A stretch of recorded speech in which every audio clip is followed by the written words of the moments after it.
Hello, and welcome to our next video on digging more into the technology stack for detection engineering.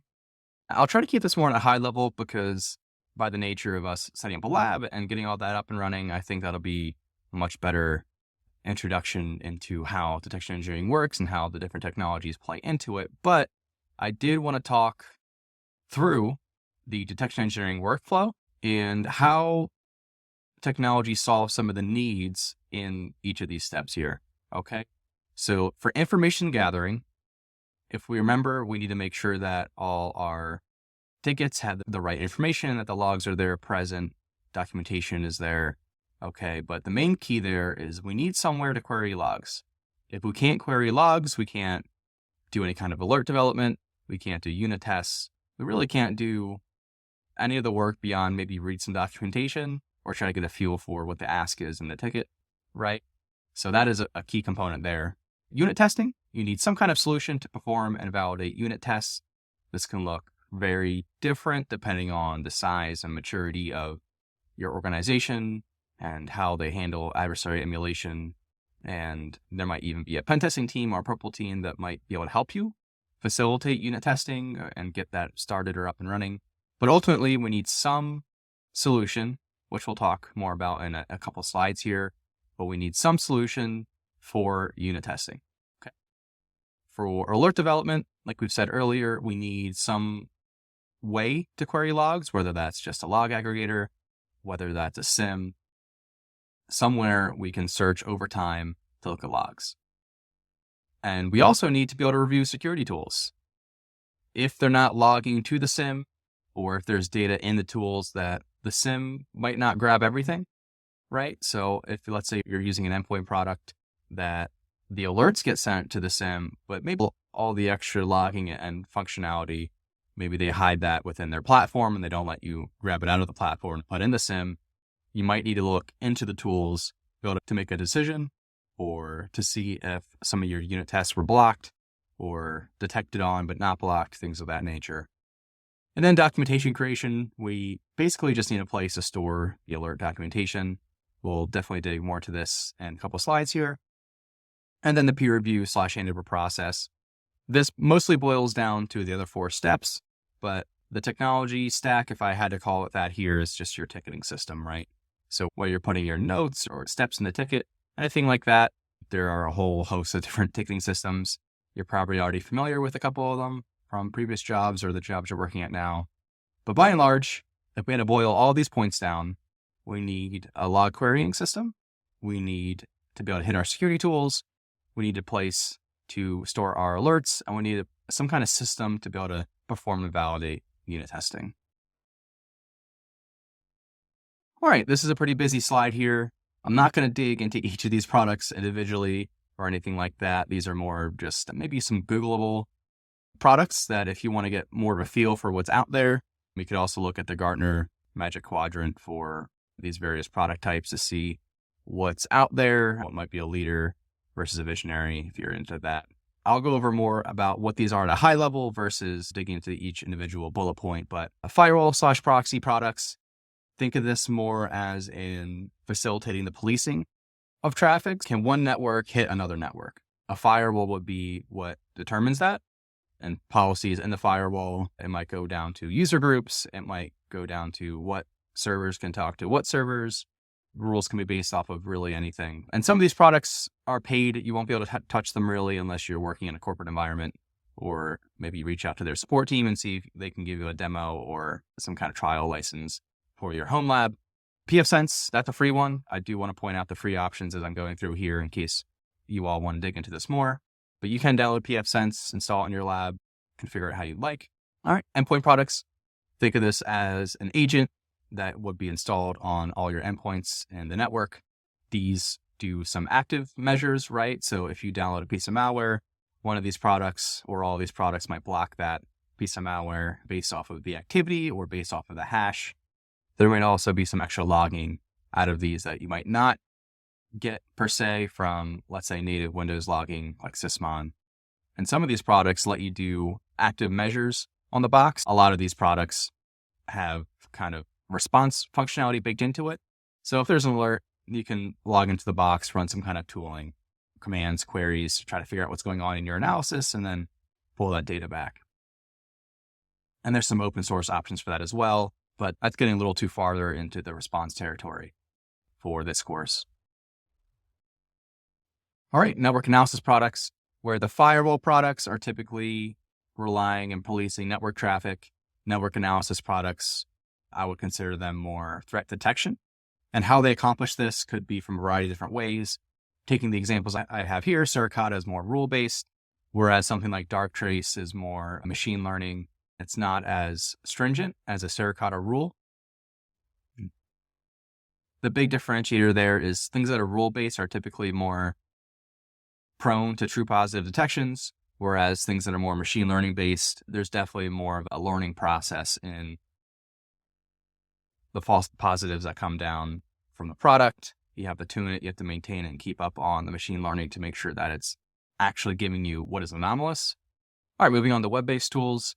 I have a couple different options here. For example, domain tools, you can use that as a free user, put a domain in, get some information from the domain or URL. You can do some reverse IP lookups, but they also have a paid component, which has more in-depth analysis for their corporate customers. Menlo and URL Scan is a good one to mention. Menlo is a paid product and Proofpoint has a product as well. And there's a handful of others. And URLscan.io is a free product that's more of a point in time. These are essentially an isolated sandbox where you can hit a URL without actually going to it.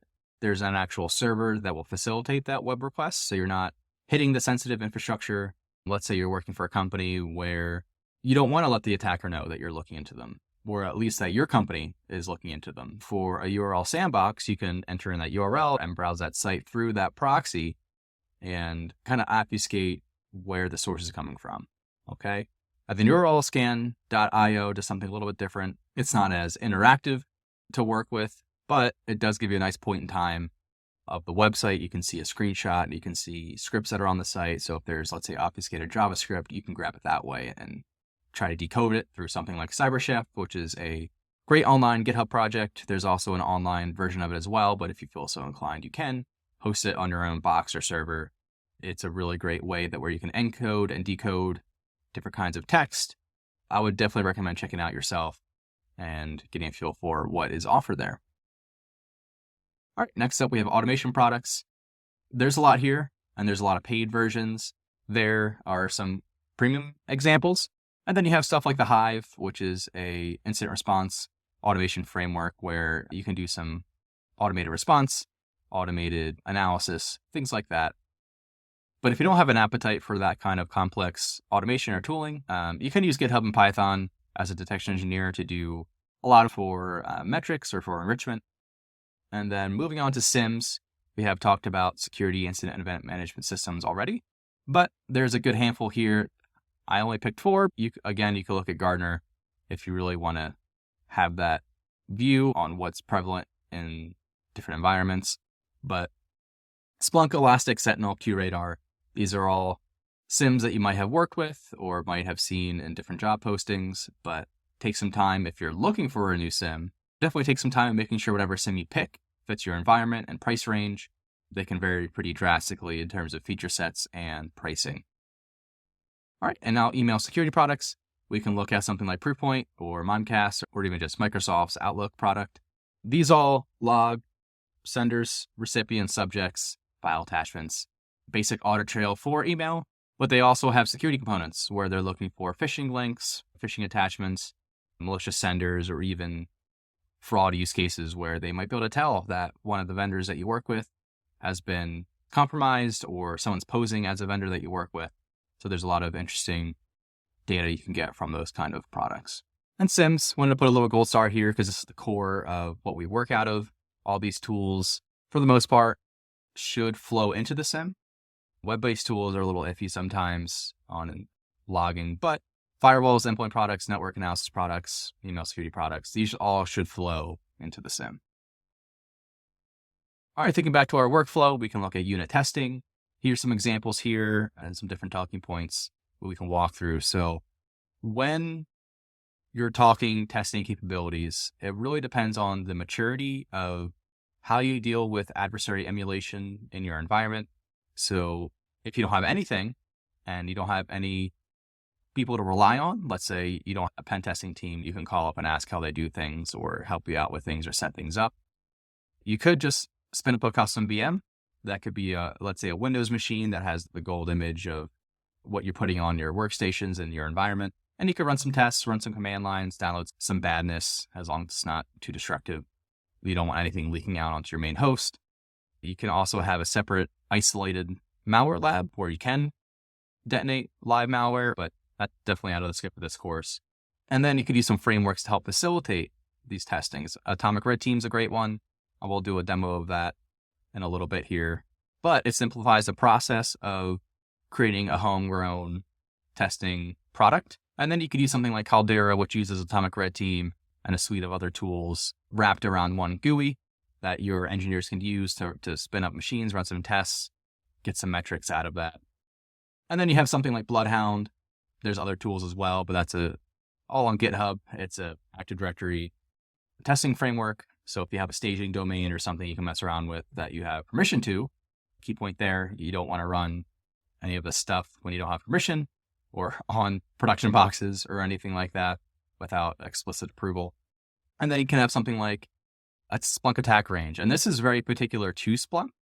So the Splunk research team has made an automated framework by which they can run tests, check the logs in Splunk to see if those tests trigger properly, and then spit out a nice report on which of their detections triggered and provide all that and detailed metrics that you're really looking for. And that's pretty hands-off, which is impressive from a Splunk perspective, but doesn't really help you if you have a different SIM. You can try to emulate what they're doing, but it would require a good amount of legwork to get all that set up and automated. And last but not least, you could do a completely paid offering. You still might need some VMs to spin up, but you can use something like, let's say, AttackIQ to help facilitate testing. They'll have a lot more out-of-the-box detections. They might also incorporate things like Atomic Red Team or Bloodhound or open source tooling into the product. You could usually upload your own programs as well. So if you have a custom executable or script, you can execute those through something like AttackIQ. You could schedule tests, all that kind of fun stuff. So if you're low on resources but high on money, you could go down that route. Or if you're just starting out, you can spin up a VM, do what you can, provide some use cases for maybe more work to build out a really good testing environment for some adversary emulation. All right, talking more about documentation, a key thing here is what repository you want to use. So 4 main points here that you really want to nail when thinking about how to store detection documentation. 1, it has to be searchable. The more work you do, it needs to be searchable on some level. You can't just have a bunch of text files in a shared drive somewhere. All right. Change control is also huge. You need some concept of reverting if something goes bad. That should be pretty self-explanatory there. Programmatic access. This could mean that the product you're working with has some kind of API that could be pulled from, or some kind of trigger like GitHub Actions where you can push data based off of certain criteria. And then we want restrictive rules for access control. This comes down to the whole concept of least privilege. So for example, let's say you have hundreds of detections and you might have 100 insider threat use cases. You're definitely not going to want to let everyone in the company access the GitHub and look at how they can bypass all the detections you've created. So how to do this in practice? We're going to use a continuous integration / continuous delivery pipeline. We have some example here is like GitHub and GitLab and Azure DevOps. There's a million of these tools out there. Every company will probably have their own that they lean towards, but you could probably use whatever your company is working with and it should work just fine. All right, so what is a CI/CD pipeline? It's typically used for code development, but really it comes down to staging, pushing, and reverting changes. It's a means where a bunch of people can work on the same product and work without confliction, and you can have some concept of testing, which is great because you can have some kind of data validation baked into your processes through programmatic means, and then you can enforce requirements prior to pushing to production. We have this little breakdown here of how this works at a high level. So you have some concept of continuous integration with development, testing, and merging. And then once the updated repository is ready to go, it can then be pushed to production. What this looks like from a detection engineering perspective could mean a lot of things depending on your department, but at a high level, we can talk through these steps here. So let's say you're developing your detection document. You can validate the data is what you would expect. The fields that you need are present. The data of the fields are what you would expect. And then you can pass that document once it's declared validated. And then you can merge it to a branch that gets it ready to push to the SIEM. All right, the previous slide might have made this a little self-explanatory, but I wanted to emphasize why you would want to use a CI/CD pipeline instead of, let's say, a wiki. Data validation is huge. It can't be understated how important data validation and data integrity is whenever you start implementing automation features, which is the next point. So GitHub Actions, I'm a huge fan of those. It allows you to do all kinds of things with your detection documents, like run metrics, automatically update them, push the data to and from places. It's a really great feature to have. And then the ability to revert releases and changes. That's, again, pretty self-explanatory. Someone can theoretically go in and delete a whole wiki, and there may or may not be a way to restore the data there. Hopefully there is, but you definitely want some kind of capability to revert back to a known good state. And then integration with other security tools. If you're looking at security products and integrations, these CI/CD pipeline tools like GitHub, GitLab, etc., they're all pretty well documented on how to interact with other kinds of security tooling. All right, key points. Just to summarize the technology stack here, detection engineers utilize security tooling and logs to create alerts. Detection engineers uses a SIEM to query the logs. They use a standard format to write detection documentation, and they utilize a CI/CD pipeline to manage their detections. All right, I want to thank you guys for sticking with me this far. We're slowly wrapping up our detection engineering theory. I want to thank you all for sticking with me. I'll see you in the next video.